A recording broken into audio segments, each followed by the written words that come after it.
So, God gives us specific abilities and callings in our lives, but sometimes we just don't acknowledge them.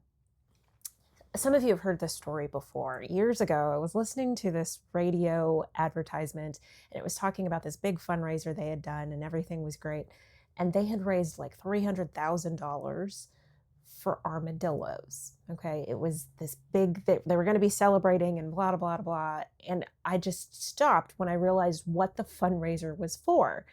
Because, I mean, who cares about armadillos, right? Like, couldn't we use that money for something else? Aren't they out there just living their best life as long as we don't run them over with our cars or something? I don't know. I guess I just didn't get it when I saw that this is what they were talking about. And then I started realizing that this was my own bias, right? I have this idea that God calls people to certain things, that there's this hierarchy of things that matter and things that don't.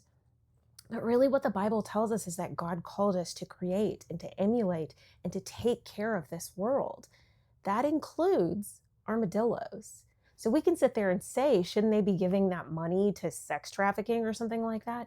But honestly, if they're doing what God has called them to, what God has placed on their hearts, the abilities God has given them, and doing it very well, then really what more has God asked of them? So far too often, we sell ourselves short. We say, well, this is my interest, but it doesn't really matter. It's not something that God would care about. But God created this world. He cares about you. He gave you those interests for a reason. And He wants to see you use them to the best of your ability to create and take care of and manage, just like He would. So, what is it that God has called you to? See, for me, God has called me to medicine, to ministry, to music, and to missions.